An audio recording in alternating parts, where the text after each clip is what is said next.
بسم اللہ الرحمن الرحیم، السلام علیکم۔ رائس ٹی وی طرف سے میں ہوں عبدالباسط اور آپ دیکھ رہے ہیں رائس ٹی وی۔ امید کرتا ہوں آپ سب جہاں بھی ہوں گے وہ خیریت سے ہوں گے۔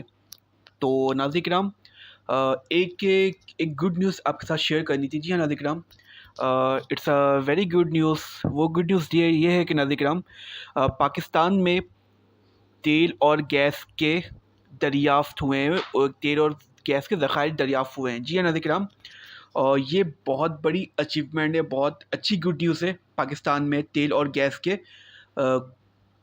ذخائر انوینٹ کرے گئے ہیں، دریافت کیے گئے ہیں۔ سو ناظرین کرام، کہا یہ بھی جا رہا ہے کہ تقریباً دنیا کی چوتھے بڑے ذخائر کراچی میں، بالخصوص جو ہمارے سی وی او وغیرہ ہے، یہ سب جگہ ساحل سمندر میں دریافت کیے گئے دنیا کے چوتھے بڑے ذخائر۔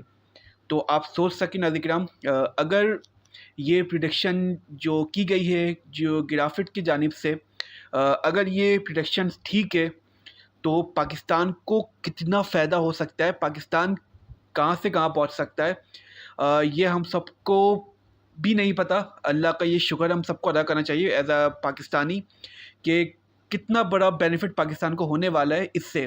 کیونکہ جو مسائل ہیں عام پاکستانیوں کے، وہ یہ ہیں کہ پیٹرول کا مسئلہ، گیس کا مسئلہ اور زیادہ بلوں کا مسئلہ، یہ سب اس سے ختم ہونے والے ہیں اگر یہ پریڈکشن جو کی گئی ہے، اگر یہ صحیح ہے اور اتنے ہی نکلے یا اس سے زیادہ نکلے، ہماری اللہ سے دعا ہے، تو انشاءاللہ پاکستان کے سارے مسائل حل ہوں گے، پاکستان ایک خود مختار ملک بن سکتا ہے۔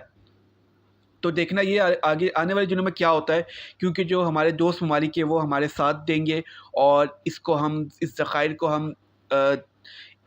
ذخائر پہ ہم کام کریں گے اور دیکھیں گے کہ کتنے ہائی لیول تک کے یہ ذخائر موجود ہیں گیس کے اور آئل کے۔ اور آنے والے دنوں میں ناظرین کرام، یہ ایک بہت بینیفیشلی ثابت ہوگا پاکستان کے لیے۔ اب دیکھتے ہیں کہ کیا ہونے والا ہے اور کتنے ذخائر نکلتے ہیں، اور یہ کس حد تک پاکستان کو فائدہ اس سے ملتا ہے اور کیا ہوگا، یہ دیکھنا ایک بہت ضروری ہے کہ کیا ہونے والا ہے آنے والے دنوں میں۔ کیا اس سے پاکستان میں پیٹرول کے پرائس کم ہوں گے، بجلی کی قیمتیں کم ہوں گی، کیونکہ یہ عام آدمی کا یہ مسئلہ ہے۔ عام آدمی کو اس سے کوئی بھی واسطہ نہیں کہ کیا ہو رہا ہے کیا نہیں ہو رہا ہے، کتنے ذخائر نکل رہے ہیں کتنے نہیں نکل رہے ہیں۔ عام آدمی کی جو امیدیں ہیں وہ یہی ہے کہ مہنگائی کم ہو، پیٹرول کی پرائس کم ہو، اور گیس کے پرائس اور بجلی کے پرائس کم ہو، تاکہ عوام کو ریلیف مل سکے، عوام خوشحال ہوں۔ تو دیکھتے ہیں کہ کیا ہوگا۔ آئی ہوپ انشاءاللہ، ہماری اللہ سے دعا ہے کہ یہ ایک اچھا کام ہو۔ ناظرین کرام، آپ بھی کمنٹ سیکشن میں ضرور بتائیں کہ کیا ہونے والا ہے، آپ کی پریڈکشن کیا ہے، اور آپ اس نیوز سے آپ کتنے خوش ہیں، آپ کمنٹس ہمیں ضرور کریں۔ اور یہ ناظرین کرام، میں نے سوچا کہ میں آپ کے ساتھ یہ ویڈیو شیئر کروں، کیونکہ یہ ایک اچھی نیوز ہے، پاکستانی کے ساتھ میں شیئر کروں، اور ہمیں خوشی مل رہی ہے کہ اللہ تعالیٰ اس کو یہ کامیاب ہو اور اچھا ریلیف ملے پاکستانی عوام کو۔ اسی کے ساتھ آپ مجھے اجازت دیں، میں آپ کا ہوسٹ عبدالباسط، اللہ حافظ۔